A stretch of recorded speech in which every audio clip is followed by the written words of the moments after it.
Alcohol addiction is actually soul disconnection. Most people think alcohol addiction is just about the substance itself, the chemical dependency, the withdrawal symptoms, the physical cravings. But there's a deeper truth that rarely gets discussed. Alcohol addiction is actually a symptom of profound disconnection from your inner self, from what many traditions call your soul or true being. That's a bold claim. So you're saying it's not really about the alcohol at all? How does disconnection from yourself lead to something as serious as addiction? Think about it this way. When someone is truly connected to their authentic self, they operate from a place of wholeness, peace, and natural joy.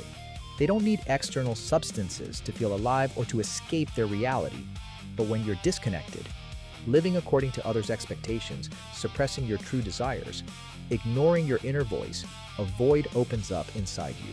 And alcohol temporarily fills that void? Exactly. It provides a momentary escape from the discomfort of living a life that doesn't align with who you truly are. The problem is, it's not a real solution. It's a temporary relief that actually deepens the disconnection. Over time, this creates momentum in the wrong direction, and the addiction strengthens. You mentioned momentum. In the document, there's this powerful example about Latin American culture normalizing alcohol consumption at every social event. How does culture play into this soul disconnection? Culture creates invisible programming that runs in the background of our minds. In many societies, including Latin America and the United States, alcohol isn't just accepted, it's expected. From childhood, you're exposed to the idea that drinking is what adults do to relax, to celebrate, to bond. This becomes normalized momentum. So we're being programmed from a young age to see alcohol as the solution to stress or social connection? Absolutely. And here's where it gets insidious. When this programming is combined with other forms of disconnection, like pursuing a career you don't love, maintaining relationships that drain you, or living according to family expectations rather than your own desires, alcohol becomes the go-to mechanism for temporary relief. You're not choosing it consciously, you're following a pre-installed program. That's disturbing. It means most people don't even realize they're operating on autopilot. Precisely. The momentum of cultural conditioning, combined with personal disconnection, creates a powerful force. And remember, you cannot stop a train traveling at 300 miles per hour instantly. You have to slow it down gradually, which is why breaking free from alcohol addiction is so challenging. The text says that anxiety, anger, frustration, sadness, and depression are all signs of disconnection from your inner power. How do these emotions specifically relate to alcohol abuse? These emotions are your soul's alarm system. They're telling you that something is fundamentally misaligned in your life. A person who is connected to their true being doesn't experience chronic anxiety or deep depression because they're living in harmony with their authentic nature. When you feel these emotions consistently, it means you're living against yourself. And alcohol becomes a way to silence that alarm? Exactly right. Instead of listening to what these emotions are trying to communicate, that you need to make changes, reconnect with your true desires, realign your life, people use alcohol to numb the signal. It's like putting a piece of tape over your car's check engine light instead of addressing the mechanical problem. The issue doesn't go away. It just gets worse while you're distracted. So the real addiction isn't to alcohol itself, but to the escape from these uncomfortable truths? You've got it. The alcohol is just the mechanism. The addiction is to avoiding the confrontation with your disconnected life. This is why simply removing alcohol without addressing the underlying soul disconnection often fails. You have to rebuild the connection to your inner being, or you'll just find another escape mechanism. Let's talk about that man in the example. Coming home drunk every day, becoming violent, completely disconnected from his family. How does someone get to that point? It happens through accumulated momentum. Every single day that he comes home intoxicated, he's reinforcing a pattern. This pattern isn't just behavioral, it's energetic. He's generating negative vibration, negative energy that affects not just himself, but everyone around him. His wife, his children, they're all caught in the field of this destructive momentum. And the longer it goes on, the harder it becomes to stop? exponentially harder. Think of it like this. The first month of drinking heavily creates a certain amount of momentum. But after a year, 5 years, 10 years, that momentum becomes a massive force. The neural pathways are deeply carved. The emotional patterns are entrenched. The family dynamics have adapted to accommodate the dysfunction. Stopping requires reversing all of that accumulated energy. The document mentions that some people need weeks, months, or even years to detox.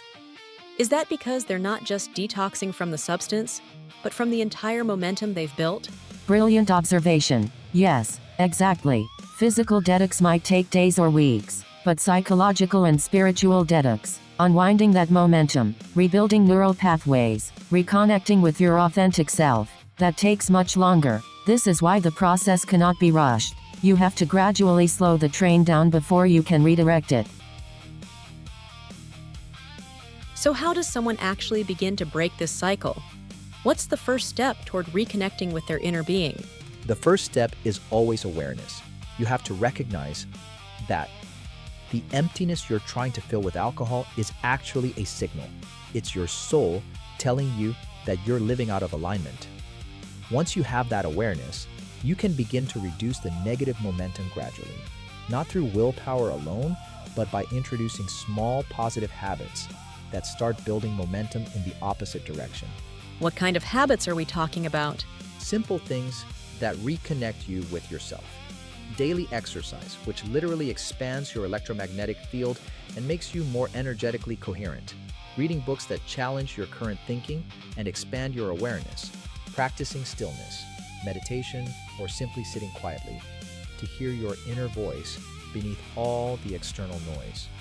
Tracking your emotional states and asking what they're trying to tell you. These sound deceptively simple. They are simple, but not easy, especially when you're fighting against years of negative momentum. The key is consistency and patience. Each small positive action begins to slow down the negative momentum. Eventually, you reach a neutral point, and from there, you can begin building positive momentum that aligns with your true self. This is when genuine healing happens, not just abstinence, but authentic reconnection. You mentioned electromagnetic fields and vibration earlier. Can you explain how this connects to addiction and recovery? Everything is energy, vibrating at different frequencies. When you're connected to your inner being, your soul, you naturally vibrate at a higher frequency.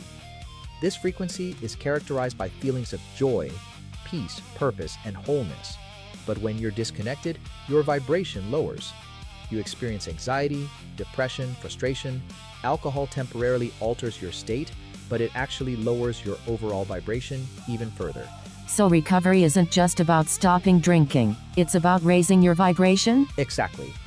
And this is where the concept of being magnetic comes in.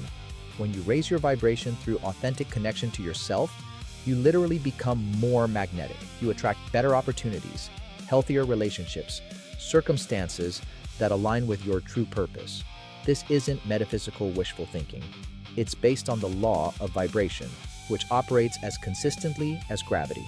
And someone trapped in addiction is vibrating at such a low frequency that they're attracting more negativity? Precisely. It becomes a self-reinforcing cycle. Low vibration attracts challenging circumstances, which create more stress and disconnection, which leads to more alcohol use, which lowers vibration further. Breaking this cycle requires consciously choosing to raise your vibration through practices that reconnect you with your authentic self. Exercise, positive habits, stillness, alignment with your true desires. These all raise your energetic frequency. Let's bring this full circle. For someone watching who recognizes themselves in this description, maybe they're struggling with alcohol, or maybe they're just feeling that soul disconnection. What's your core message? The core message is this: the emptiness you feel is not a flaw or a weakness. It's information. It's your inner being telling you that you're living out of alignment with your true self. Alcohol addiction, or any addiction, is just a symptom of that disconnection. The real work isn't just about stopping the drinking, it's about rebuilding the connection to who you authentically are. And that work takes time. Yes, It requires patience and consistency. You cannot reverse years of negative momentum overnight, but every single positive action you take, every moment of stillness, every choice that honors your true self, every day you choose presence over escape, begins to shift the momentum. Gradually, you slow the train down, bring it to neutral, and then redirect it toward your authentic life. What about the people who've tried to quit before and failed? What would you say to them? I would say this: every attempt teaches you something. Failure isn't the opposite of success, it's part of the process. The difference this time is understanding that you're not just fighting alcohol, you're rebuilding your connection to your soul. Focus on that deeper work. Cultivate stillness. Identify what truly brings you joy. Align your daily actions with your authentic desires. When you do this, the need for alcohol naturally diminishes because you're no longer running from yourself. That's a powerful reframe. Thank you for this conversation.